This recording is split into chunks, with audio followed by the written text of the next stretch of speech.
नमस्कार, मैं पत्रकार आरती जैन।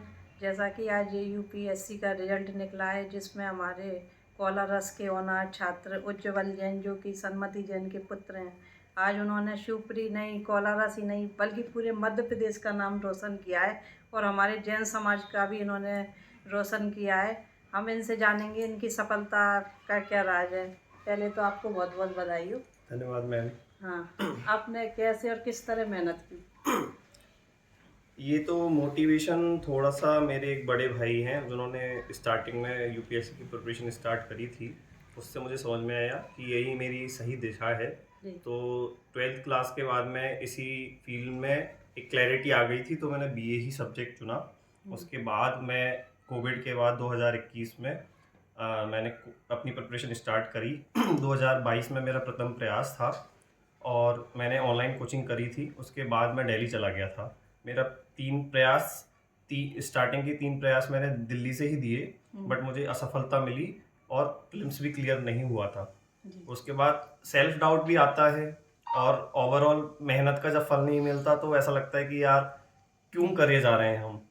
बट पता था कि ये ऐसी ही जर्नी है और सपना तो था ही, तो फिर कंटिन्यू किया और पूरे माता पिता और फैमिली का पूरा सपोर्ट रहा कि तुम तो करो, किसी चीज़ की चिंता मत करो, मैं तुम्हारे साथ खड़ा हुआ हूँ। खासकर मेरे पिताजी, तो वो मुझे सपोर्ट करते रहते थे। तो मैंने बिना किसी सेकंड थॉट के अपनी प्रिपरेशन कंटिन्यू की और आज आप सबकी बधाइयाँ और आप सबकी जो मेरी बेस्ट विशेष दी आपने, उनकी बदौलत मैं आपके सामने उपस्थित हूँ।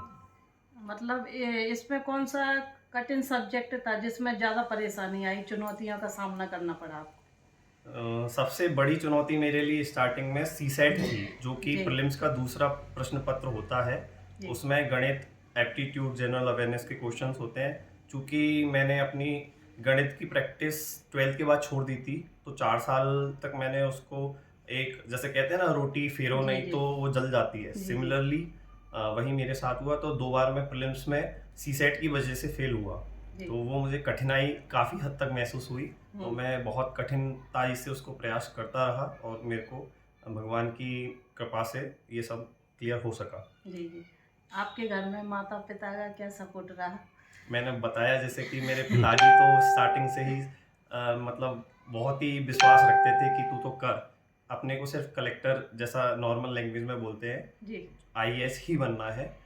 तो डाउट तो होता था कि बीए कर रहा हूँ, कुछ सेल्फ की कुछ एम्प्लॉयमेंट का अपॉर्चुनिटीज़ कम है बीए वालों को।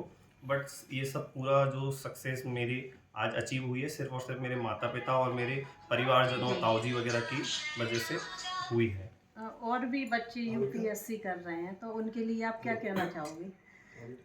देखो, फर्स्ट ऑफ ऑल आपके माइंड में क्लैरिटी होनी चाहिए कि whether you want to do it really और नॉट। आपको ये करना है तो आपको किसी की बात नहीं सुननी है, सेल्फ डाउट नहीं लाना है, और आपको पता होना चाहिए कि मेरी प्रिपरेशन किस दिशा में जा रही है और अपने पीयर ग्रुप से मैं कहाँ लाई कर रहा हूँ। अगर आप जैसे मॉक टेस्ट लगाते हैं, जो अपना मूल्यांकन करते हैं, सेल्फ इवेल्युएशन, उसमें अगर आप सही दिशा में जा रहे हैं तो आप करते रहिए, सफलता मिलती है। जैसे कि मेरे को भी बहुत डाउट आता था, बस मैं यही कहता था कि एक बार प्रीलिम्स निकल जाए, क्योंकि प्रीलिम्स सबसे ज़्यादा कॉम्पिटिटिव हो गया है, क्योंकि लाखों से हज़ारों की सफ़र है ये। और मेंस में हज़ारों में से कुछ सैकड़ों में आता है। तो मतलब ये थोड़ी सी लॉन्ग जर्नी है। तो यही है कि परसिवियरेंस और कंटिन्यूटी का गेम है। हार्डवर्क मैटर करता है और 10-20% किस्मत को मैं ज़रूर कहूँगा। अगर आपका होना है तो होना है, नहीं तो हमारे होम टाउन में भी और भी कई काबिल छात्र हैं, उनका नहीं हो पाया है। तो मैं वही कहूँगा कि वो सेल्फ डाउट नहीं लाएंगे, मुझे पूर्ण विश्वास है। तो आप भी सेल्फ डाउट नहीं लाइए और मेहनत कीजिए, सेल्फ इवेल्यूशन ज़रूर करते रहिए। जी। जी। तो हमने उज्ज्वल जी से बात की और उन्होंने बताया है मेहनत करना बहुत ज़रूरी है, तो उसमें सफलता भी मिलती है। Thank you.